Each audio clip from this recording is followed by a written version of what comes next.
All right, welcome back on the record. You can have a seat. And we're ready for closing arguments. Good afternoon, ladies and gentlemen. I want to thank you again for listening carefully. I want to thank you for all your questions and keeping an open mind. So as I stated earlier, we're here today because on October 2nd, for this man, Carlos Fisher, assaulted his wife, Fisher, by holding his fist, bringing his fist up as if he was going to punch her while he was standing next to her and extending his fist forward. And he also told Ms. Fisher that he was going to light her ass up. You heard testimony from Ms. Fisher that this happened at 6112 Swan Lake in Romulus, Michigan, in the county of Wayne. You heard testimony from Ms. Fisher and, you heard testimony from Stacey Fisher and Carlos Fisher that the parties were married at the time of the incident.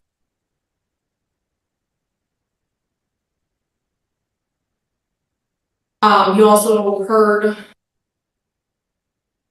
testimony, you heard a lot of testimony from complaining witnesses, Stacey Fisher. You heard her testify that, as she stated, defendant was right next to her when he drew his fist back and acted like he was going to punch her. She testified that she believed that he was going to hit her or physically harm her when he pulled his fist back. And I am going to, the judge is going to give you a whole bunch of jury instructions. I'm not going to read them to you because the judge is going to read them to you. I do want to highlight one from the witness credibility jury instruction. And it states, you do not have to accept or reject everything the witness said. You are free to believe all, none, or part of someone's testimony. And when considering witness credibility, there are many factors, but all in all, one of the factors is all in all, how reasonable is the witness's testimony when you think about all the other evidence in the case. So in this case, Ms. Fisher, Ms. Stacey Fisher, when she originally called 911, she told the 911 operator that defendant had threatened to light her ass up, and she told police that he had reached for his pocket as if he had a gun. She testified that she did not tell 911 that the defendant had pulled his fist back like he was going to punch her because she was more focused on the gun. She was more focused on the more lethal threat in this case. She testified that she did not leave. She told the 911 operator why should she have to leave. We heard testimony from her that part of the reason she didn't leave is she had nowhere to go. And during one year, I know we talked about the various reasons that a victim may not leave a situation right away, or why, we might stay in a situation why someone might stay in a situation that's dangerous. You heard testimony from Carlos Fisher, the part defendant and Stacey Fisher's daughter, who overheard the defendant state that he was going to light Ms. Fisher's ass up. And you also saw you saw Stacey Fisher and Carlos Fisher you saw the written statements that were admitted as defense exhibit 1 and 2 in complaining witnesses, or in Stacey Fisher's written statement. She does again state that defendant threatened to light her ass up and reach towards his pocket like he had a gun and pulled his fist back.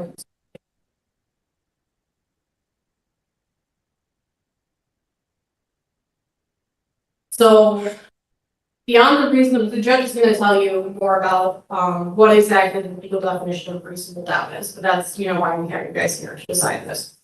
In short, a reasonable doubt is a fair, honest doubt or an evidence or lack of evidence. It is not merely an imaginary or possible doubt.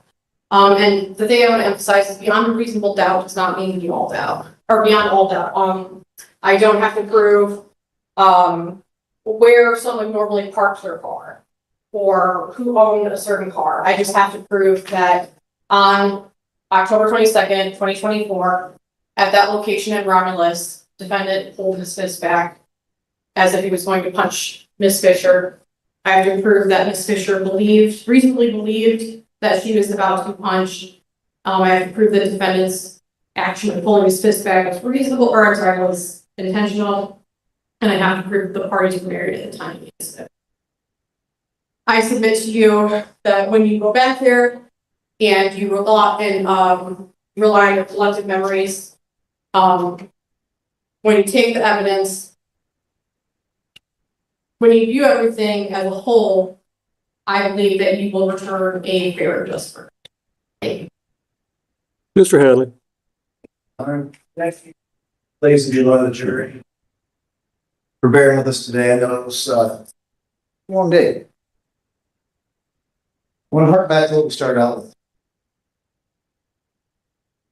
What did you hear? What didn't you? What actually passed this instance?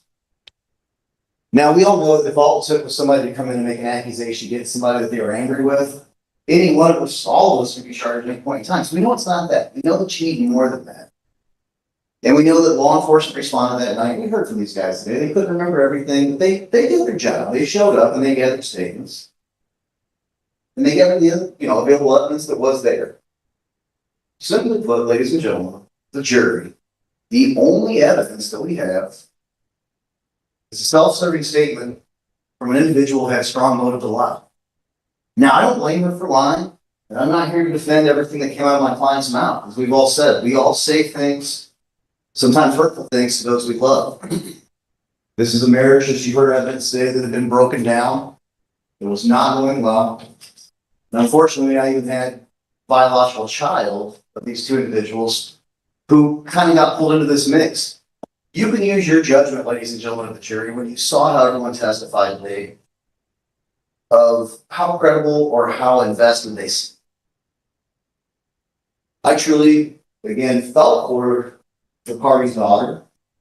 I don't think that she came in here today and wanted to be involved. I think when police showed up that night, her very minimal bare-bones statements were pretty indicative of her reluctance to get involved.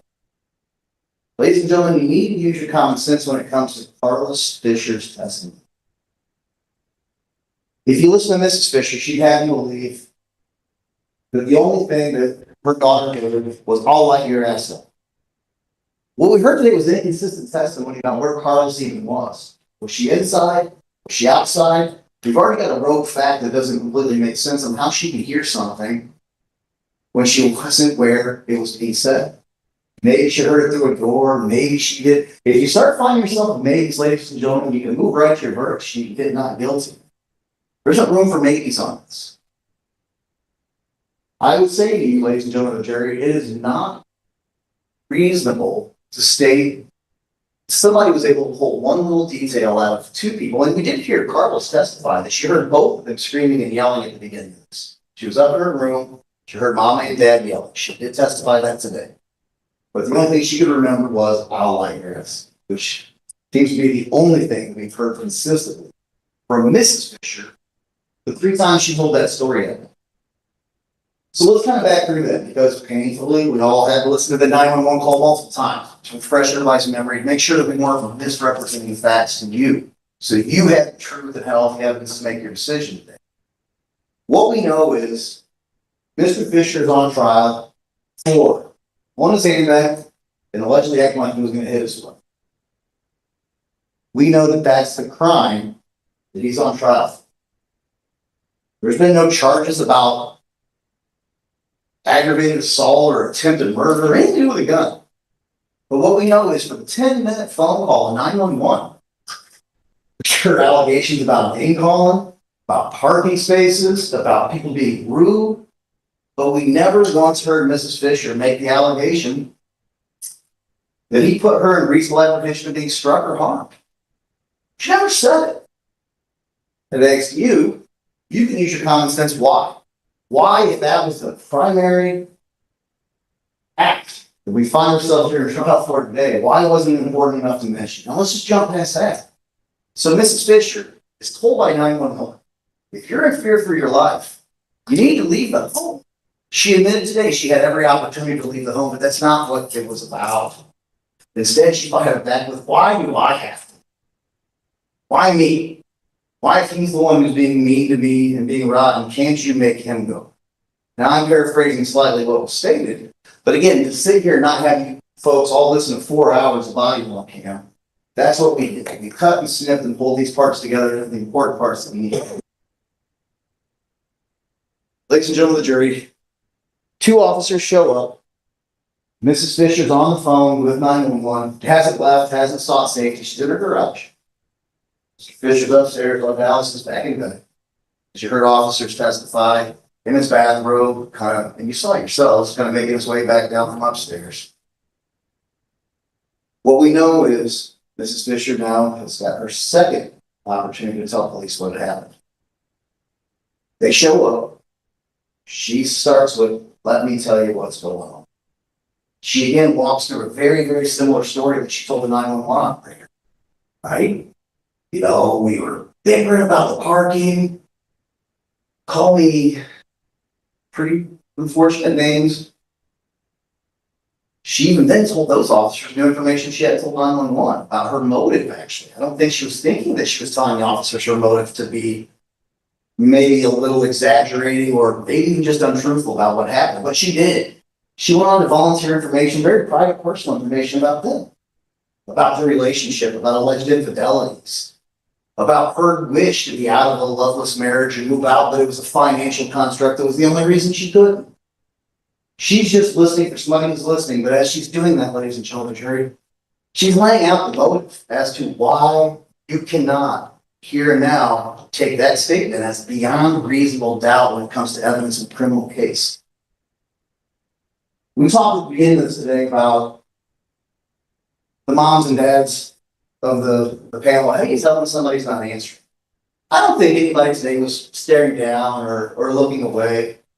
But I would pose that when the questions became ones that the individual, Mrs. Fisher, didn't really want to answer, she didn't really answer. We had to go through a rigmarole, pulling up statements where she could remember what was said before, what was said after, but couldn't remember that specific statement until we more or less had to pull it out. And then and only then did she concede, okay, well, maybe that's what happened. And I'm not blaming her, not here to do that, but just here for you to understand that there's a completely plausible another story. And if there's a plausible second story, you must return a verdict of not guilty. It's simply put right then and there. It's not beyond a reasonable doubt. Now, I'm not going to keep drilling on and on. And honestly, she gets a chance to stand up one more time than I do. I would love to be able to get back up one more time and we keep doing this all day long with, because they have the prosecution. Such a serious high burden to me. She'll get one opportunity to get up and respond to what I'm telling you now. So I'm only going to leave you with a few more things. Now, we know that 3 stories about what happened that night were told. 911, she ignores the advice to leave the home, makes no mention of this alleged handcocking and fake punch. We know that she's speaking to 2 officers. She's giving a detailed version of everything that had happened. We know that she makes no mention. We also heard Corporal Paisley, and I'm not saying that he was doing anything wrong, but we heard in a minute, he pretty well led her through filling out that form, the victim statement that you all saw. In fact, he regurgitated her story right back to her in a much more summarized version to kind of make it flow. And it was only then, that was the one and only time, if you go through the evidence today, that allegation about my client pulling his hand back to hit her, that was raised. I need you to think about that, and I need you to think about that part of it really hard. Reasonable. Credible. Did this person have motivation to maybe fabricate or at least bend this in a light that looked favorable?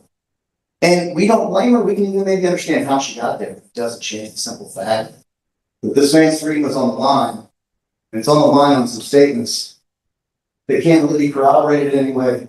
The closest we have in corroboration was the party's daughter coming forward and stating that she heard Elijah.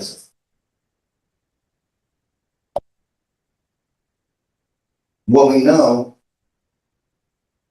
it's quite possible she wasn't even in a spot. I'm blaming her, just know that we have testimony that says inside, outside, and it's going to be impossible to hear things in the manner that she testifies. There's a lot of questions that can't be answered.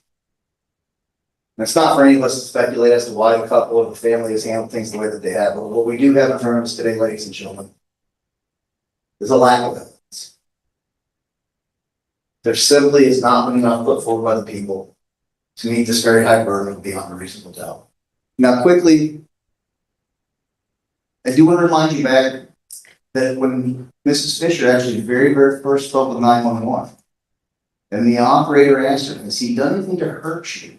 And she paired it back, do you mean hit me? And then I will clarify, the operator, he clarified, he said, well, hit you or do anything to you. Ladies and gentlemen, if that question didn't make the response of, he pulled back and acted like he was going to hit me, send help. I don't know what would. Not everyone was even ferreting out these answers, was asking the right questions, and it still wasn't the case. Now, the prosecutor raised the point about why do victims stay in dangerous situations? Ladies and gentlemen, what I'm telling you today, what the evidence is telling you, forget what I tell you. We're not talking about why would somebody stay in a quote dangerous or an abusive relationship. That's not even what the question is. The question is simply, if someone testifies to you under oath and tells you, I genuinely thought this person shoot you. Use your common sense, ladies and gentlemen. Sticks around. Who has the answer of, I'm not going anywhere, it's my house. The person is not truly in fear for their life.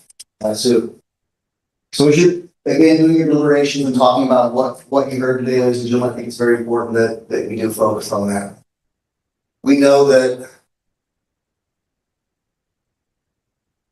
there was a new issue that had been raised at the very end about Mr. Fisher being taken away a vehicle. I think this is the first any of us had ever heard of that.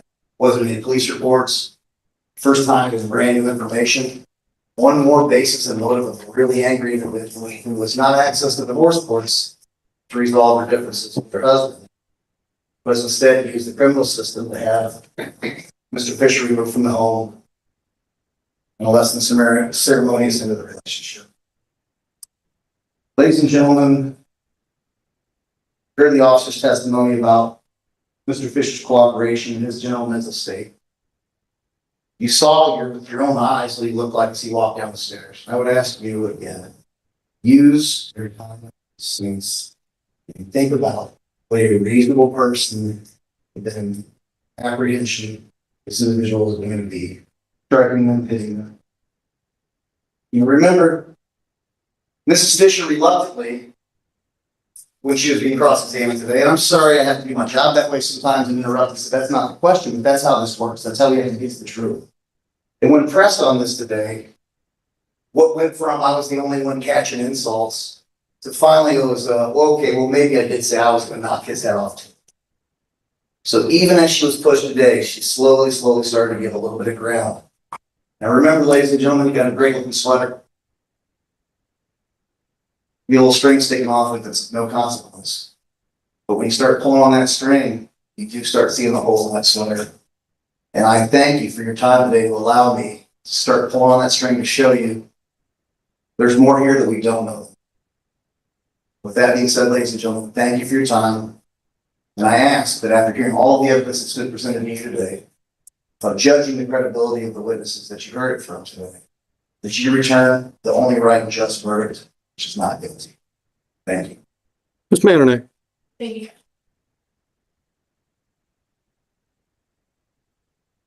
I'm just going to briefly address points that defense counsel brought up.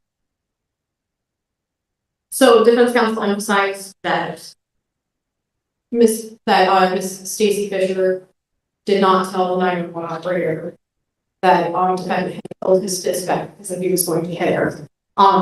Again, I submit to you that the reason that she did not immediately state that to the 911 operator or to the police when they originally responded was because she was more concerned about the firearm because that is the bigger threat to her life. She did tell Corporal Paisley when she was giving her written statement that defendant pulled his hand back like he was going to hit her. But again, she was more focused on the threat to shoot her because, as she stated, you know, she can probably, or as Stacy Fisher testified, she can probably survive being hit by a defendant, but she can't survive being shot by a defendant. I think that's very important context when taking into account when taking into account when she disclosed the part about him pulling his fist back. Regarding Carlos Fisher's testimony, she testified that she was in the garage, walking back in, she said that she testified that she overheard her parents arguing. She overheard both of them arguing, or both of them yelling. And then she testified, I believe, that she was standing behind the garage door when she overheard defendant say that he was going to, when she overheard defendant yell that he was going to lay her arrest in reference to her mother's season fish. As I previously stated, I believe that when you look at the totality of the evidence, the totality of Stacey Fisher's testimony, the fact that portions of it are corroborated by Carlos Fisher, it's corroborated by a written statement, it's corroborated by the body cam that you heard and saw, I believe that you will return a fair and just. Thank you both. All right, folks, home stretch, final instructions. If you want to follow along, that's what they're under, final instructions in the submenu. Starting with page 1, duties of judge and jury. Members of the jury, the evidence and arguments in this case are finished, and I will now instruct you on the law. That is, I will explain the law that applies to this case. Remember that you have taken an oath to return a true and just verdict based only on the evidence and my instructions on the law. You must not let sympathy, bias, or prejudice influence your decision. You must avoid reaching conclusions that may have been unintentionally influenced by stereotypes. You must reach your own conclusions about this case individually, but you should do so only after listening to and considering the opinions of the other jurors, who may have different backgrounds and perspectives from yours. As jurors, you must decide what the facts of this case are. This is your job and nobody else's. You must think about all the evidence and then decide what each piece of evidence means and how important you think it is. This includes whether you believe what each of the witnesses said. What you decide about any fact in this case is final. It is my duty to instruct you on the law. You must take the law as I give it to you. If a lawyer says something different about the law, follow what I say. At various times, I've already given you some instructions about the law. You must take all my instructions together as the law you are to follow. You should not pay attention to some instructions and ignore others. To sum up, it is your job to decide what the facts of the case are, to apply the law as I give it to you, and in that way, to decide the case. A person accused of a crime is presumed to be innocent. This means that you must start with the presumption that the defendant is innocent. This presumption continues throughout the trial and entitles the defendant to a verdict of not guilty unless you are satisfied, beyond a reasonable doubt, that he is guilty. Every crime is made up of parts called elements. The prosecutor must prove each element of the crime beyond a reasonable doubt. The defendant is not required to prove his innocence or to do anything. If you find that the prosecutor has not proven every element beyond a reasonable doubt, then you must find the defendant not guilty. A reasonable doubt is a fair, honest doubt growing out of the evidence or lack of evidence. It is not merely an imaginary or possible doubt, but a doubt based on reason and common sense. A reasonable doubt is just that, a doubt that is reasonable after a careful and considered examination of the facts and circumstances of this case. Every defendant has the absolute right not to testify. When you decide the case, you must not consider the fact that he did not testify. It must not affect your verdict in any way. When you discuss the case and decide on your verdict, you may only consider the evidence that has been properly admitted in this case. Therefore, it is important for you to understand what is evidence and what is not evidence. Evidence includes only the sworn testimony of witnesses, the exhibits admitted into evidence, and anything else I told you to consider as evidence. Many things are not evidence, and you must be careful not to consider them as such. I will now describe some of the things that are not evidence. The fact that the defendant is charged with a crime and is on trial is not evidence. The lawyer's statements and arguments are not evidence. They are only meant to help you understand the evidence and each side's legal theories. You should only accept things the lawyers say that are supported by the evidence or by your own common sense and general knowledge. The lawyer's questions to the witnesses and my questions to the witnesses are also not evidence. You should consider these questions only as they give meaning to the witnesses' answers. My comments, rulings, questions, and instructions are also not evidence. It is my duty to see that the trial is conducted according to the law and to tell you the law that applies to this case. However, when I make a comment or give an instruction, I'm not trying to influence your vote or express a personal opinion about the case. If you believe that I have an opinion about how you should decide this case, you must pay no attention to that opinion. You are the only judges of the facts, and you should decide the case from the evidence. At times during the trial, I have excluded evidence that was offered or stricken testimony that was heard. Do not consider those things in deciding the case. Make your decision only on the evidence that I let in and nothing else. Your decision should be based on all the evidence, regardless of which party produced it. You should use your own common sense and general knowledge in weighing and judging. This is where things get really important. The judge is now shifting control away from emotion and putting it directly into the hands of the jury. Notice how carefully these instructions are framed. This isn't about who sounds more convincing. It's about what can actually be proven. And here's the key idea: presumption of innocence. The defendant starts at 0, not guilty, and the prosecution has to move that needle all the way to beyond a reasonable doubt. Now think about that for a second. Not maybe, not probably, but beyond reasonable doubt. The evidence, but you should not use any personal knowledge you may have about a place, person, or event. To repeat once more, you must decide this case based only on the evidence admitted during the trial. As I said before, it's your job to decide what the facts of this case are. You must decide which witnesses you believe and how important you think their testimony is. You do not have to accept or reject everything a witness said. You are free to believe all, none, or part of any person's testimony. In deciding which testimony you believe, you should rely on your own common sense and everyday experience. However, in deciding whether you believe a witness's testimony, you must set aside any bias or prejudice you may have and not be influenced by a witness's disability, gender, gender identity, race, religion, ethnicity, sexual orientation, age, national origin, or socioeconomic status. Again, take the time you need to test what might be automatic or instinctive judgments and to reflect carefully about the evidence. There is no fixed set of rules for judging whether you believe a witness, but it may help you to think about these questions. Was the witness able to see or hear clearly? How long was the witness watching or listening? Was anything else going on that might have distracted the witness? Did the witness seem to have a good memory? How did the witness look and act while testifying? Did the witness seem to be making an honest effort to tell the truth? Or did the witness seem to evade the questions or argue with the lawyers? Does the witness's age and maturity affect how you judge his or her testimony? Does the witness have any bias, prejudice, or personal interest in how the case is decided?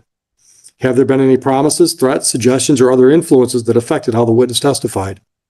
In general, does the witness have any special reason to tell the truth or any special reason to lie? All in all, how reasonable does the witness's testimony seem when you think about all the other evidence in the case? Sometimes the testimony of different witnesses will not agree, and you must decide which testimony you accept. You should think about whether the disagreement involves something important or not, and whether you think someone is lying or simply mistaken. People see and hear things differently, and witnesses may testify honestly, but simply be wrong about what they thought they saw or remembered. It is also a good idea to think about which testimony agrees best with the other evidence in the case. However, you may conclude that a witness deliberately lied about something that is important to how you decide the case. If so, you may choose not to accept anything that witness said. On the other hand, if you think the witness lied about some things but told the truth about others, you may simply accept the part you think is true and ignore the rest. Moving into elements of the crime. The defendant is charged with domestic violence. To prove this charge, the prosecutor must prove each of the following elements beyond a reasonable doubt. First, the defendant assaulted Stacy Fisher. A battery is the forceful, violent, or offensive touching of a person or something closely connected with him or her. The touching must have been intended by the defendant, that is not accidental, and it must have been against Stacy Fisher's will. An assault is an attempt to commit a battery or an act that would cause a reasonable person to fear or apprehend immediate battery. The defendant must have intended either to commit a battery or to make Stacy Fisher reasonably fear an immediate battery. An assault cannot happen by accident. At the time of an assault, the defendant must have had the ability to commit a battery, or must have appeared to have the ability, or must have thought he had the ability. Second, that at the time, Stacy Fisher was the defendant's spouse. The prosecutor must also prove beyond a reasonable doubt that the crime occurred on or about October 22, 2024 at 6112 Swan Lake Road in Romulus within Wayne County. When you go to the jury room, you will be provided with a written copy of the final jury instructions. A copy of electronically recorded instructions will also be provided to you. First, choose a foreperson. The foreperson should see to it that your discussions are carried on in a businesslike way and that everyone has a fair chance to be heard. During your deliberations, please turn off your cell phones or other communication equipment until we recess. A verdict in a criminal case must be unanimous. In order to return a verdict, it is necessary that each of you agrees on that verdict. In the jury room, you will discuss the case among yourselves, but ultimately, each of you will have to make up your own mind. Any verdict must represent the individual, considered judgment of each juror. It is your duty as jurors to talk to each other and make every reasonable effort to reach agreement. Express your opinions and the reasons for them, but keep an open mind as you listen to your fellow jurors. Rethink your opinions and do not hesitate to change your mind if you decide you were wrong. Try your best to work out. This is the moment where the case leaves the courtroom and enters the jury room. And honestly, this is where trials are truly decided. What the judge just said is critical. The verdict must be unanimous. That means every single juror has to agree, no exceptions. One person holding doubt can stop a conviction entirely. And notice something else. They're told not to think about punishment. Not jail time, not consequences. Just one question. Did the prosecution prove the case beyond a reasonable doubt? Now imagine the pressure inside that room. Different opinions, different interpretations, and possibly strong disagreements. Your differences. However, although you should try to reach agreement, none of you should give up your honest opinion about the case just because other jurors disagree with you or just for the sake of reaching a verdict. In the end, your vote must be your own, and you must vote honestly and in good conscience. Possible penalties should not influence your decision. It is the duty of the judge to fix the penalty within the limits provided by law. If you want to communicate with me while you're in the jury room, please have your foreperson write a note and give it to Officer Krova. It is not proper for you to talk directly with the judge, lawyers, or other people involved in the case. If you discuss the case, you must not let anyone, even me, know how your voting stands. Therefore, until you return with a unanimous verdict, do not reveal this to anyone outside the jury room. When you go to the jury room to deliberate, you may take your notes and full instructions. If you want to look at any or all of the reference documents or exhibits that have been omitted, just ask for them. When you go to the jury room, you will be given an electronic copy of your instructions you have just heard. As you discuss the case, you should think about all my instructions together as the law you are to follow. Joe will give you a jury verdict form as you walk in. I'm moving on now under submenu to evidence instructions.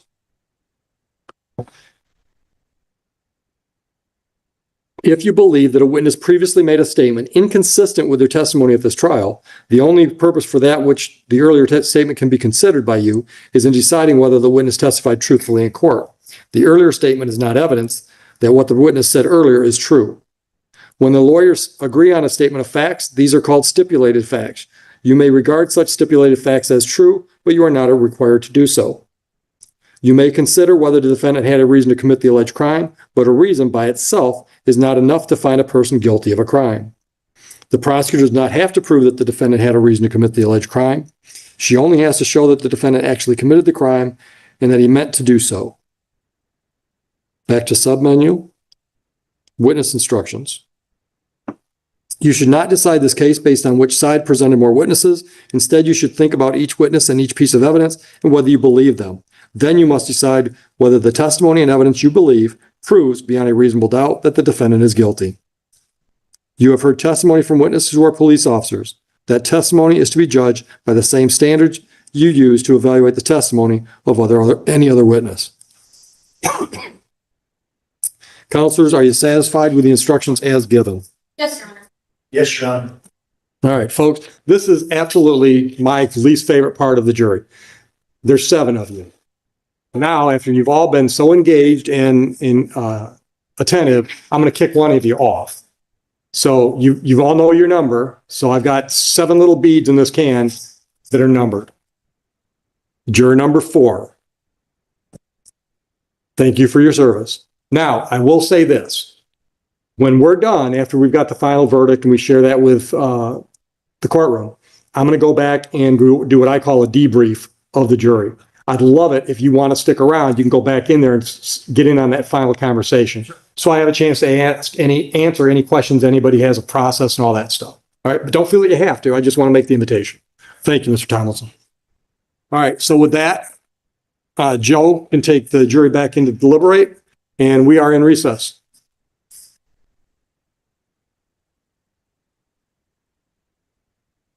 Do you have anything in the back room you need to pick up?